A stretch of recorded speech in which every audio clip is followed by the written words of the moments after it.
Imagination is a wonderful thing. It can create all kinds of wonderful creatures and fantasies and things that we have as a child that absolutely, it's sometimes sad we lose them as an adult. But in this particular book, that story, those things are never ending. So join me for Book Bites.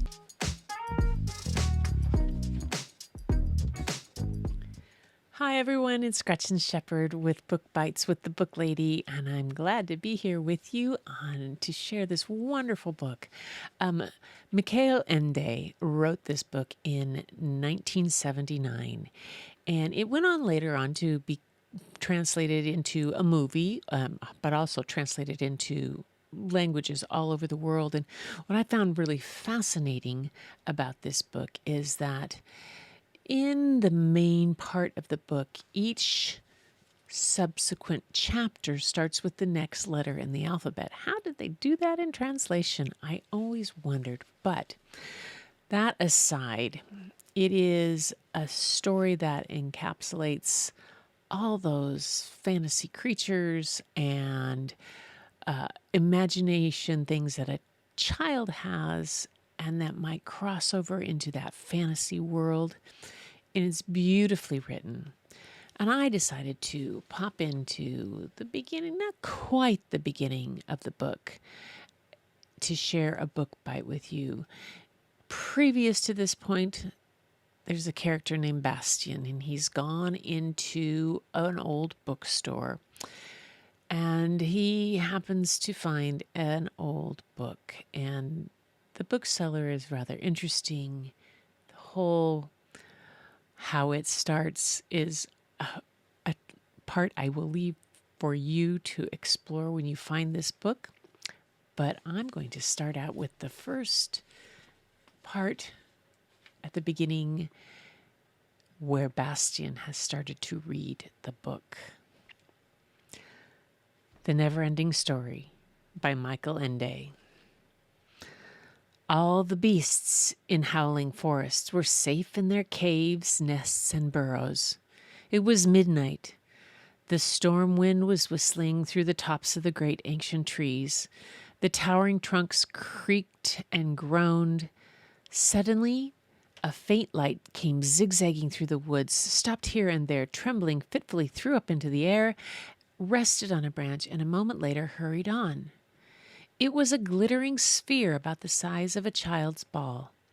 It moved in long leaps, touched the ground now and then bounded up again. But it wasn't a ball. It was a will-o'-the-wisp. It had lost its way. And that's something quite unusual even in Fantastica, because ordinarily will-o'-the-wisps make others lose their way. Inside this ball of light, there was a small, exceedingly active figure, which ran and jumped with all its might. It was neither male nor female, for such distinctions don't exist among will-o'-the-wisps. In its right hand, it carried a tiny white flag, which glittered behind it. That meant it was either a messenger or a flag of truce bearer. You'd think it would have bumped into a tree leaping that way into the darkness, but there was no danger for that. The will-o'-the-wisp are incredibly nimble and can change directions in the middle of a leap. This explains the zigzagging, but in general sort of way it moved in a definite direction. Up to the moment when it came to a jutting crag and started back in fright. Whimpering like a puppy, it sat down on the fork of a tree and pondered a while before venturing out and cautiously looking around the crag. Up ahead it saw a clearing in the woods, and there in the light of the campfire sat 3 figures of different sizes and shapes. A giant, who looked as if the whole of him were made of gray stone, lay stretched out on his belly. He was almost 10 feet long. Propped up on one elbow, he was looking into the fire. In his weather-beaten stone face, which seemed strangely small in comparison with his powerful shoulders, his teeth stood out like a row of steel chisels. The will-o'-the-wisp recognized him as belonging to the family of rock chewers. Those were creatures who lived in a mountain range inconceivably far from the howling forest. But they not only lived in the mountain range, they also lived on it, for little by little they were eating it up. Rocks were their only food. Luckily, a little went a long way. They could live for weeks and months on a single bite of this, for them, extremely nutritious fare. There weren't very many rock chewers, and besides, it was a large mountain range. But since these giants had been there a long time, they lived to a greater age than most of the inhabitants of Fantastica. Those mountains had come over the years to look very strange, like an enormous Swiss cheese full of holes and grottos. And that is why they were known as the Cheesy Wheezies. But the rock chewers not only fed on stone, they made everything they needed out of it. Furniture, hats, shoes, tools, even cuckoo clocks. So it was not surprising that the vehicle of this particular giant, which was now leaning against a tree beside him, was a sort of bicycle made entirely of this material, with two wheels that looked like enormous millstones.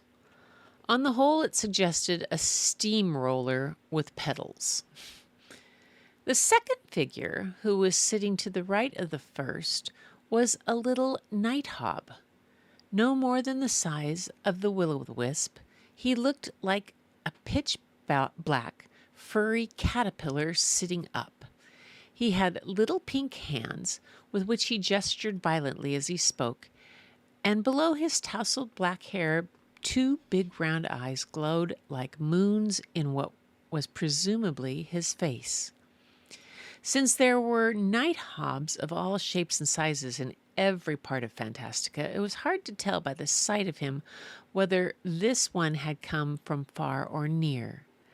But one could guess that he was traveling because the usual amount of the night hobs, a large bat wrapped in its wings was like a closed umbrella, was hanging head down from a nearby branch. It took the will-o'-the-wisp some time to discover the third person on the left side of the fire, for he was so small as to be scarcely discernible from that distance. He was one of the tinies, a delicately built little fellow in a bright-colored suit and top hat. The will-o'-the-wisp knew next to nothing about that tinies, but it was once heard that these people built whole cities in the branches of trees, and that the houses were connected by stairways, rope ladders, and ramps.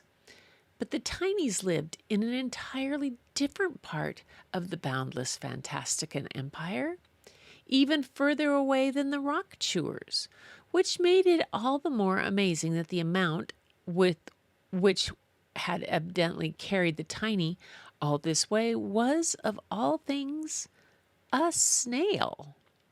Its pink shell was surmounted by a gleaming silver saddle, and its bridle, as well as the reins fastened to its feelers, glittered like tiny silver threads. The will-o'-the-wisp couldn't get over it that there were three such different creatures should be sitting there so peacefully, for harmony between different species was by no means the rule in Fantastica. Battles and wars were frequent, and certain of the species had been known to feud for hundreds of years. Moreover, not all the inhabitants of Fantastica were good and honorable. There were also thieving, wicked, and cruel ones. The will-o'-the-wisp itself belonged to a family that was hardly reputed for truthfulness or reliability. After observing the scene in the firelight for some time, the will-o'-the-wisp noticed that each of the three had something white, either a flag or a white scarf worn across its chest, which meant that they were messengers or flag of truce bearers. And that, of course, accounted for the peaceful atmosphere. Could they be traveling on the same business as the will-o'-the-wisp? What they were saying couldn't be heard from a distance because of the howling wind in the treetops, but since they respected one another as messengers, mightn't they recognize the will-o'-the-wisp in the same capacity and refrain from harming him? It had to ask someone the way, and there seemed to be little likelihood of finding a better opportunity at this hour in the middle of the woods. So, plucking up courage, it ventured out of its hiding place and hovered trembling in mid-air, waving its white flag. The rock chewer, whose face was turned in that direction, was first to notice the will-o'-the-wisp. Oh, lots of traffic around here tonight, he crackled. Here comes another one. Ooh, it's a will-o'-the-wisp, whispered the night hob, and his moon glowed. Pleased to meet ya. The tiny stood up, took a few steps toward the newcomer, and chirped, If my eyes don't deceive me, you are here as a messenger. Yes, indeed, said the will-o'-the-wisp. The tiny removed his red top hat, made a slight bow, and twittered, Oh, do join us. We too are messengers. Won't you be seated? And with his hat, he motioned toward the empty space by the fire. Many thanks, said the will-o'-the-wisp, coming timidly closer. Allow me to introduce myself. My name is Blub. Delighted, said the tiny. Mine is Gluckuk. And the night hob bowed without getting up. My name is Wooshevol. And mine, the rock chewer crackled, is Paron-Krakzak. All three looked at the will-o'-the-wisp, who was wriggling with embarrassment. Will-o'-the-wisps find it most unpleasant to be looked full in the face. Won't you sit down, dear Blub? Said the tiny.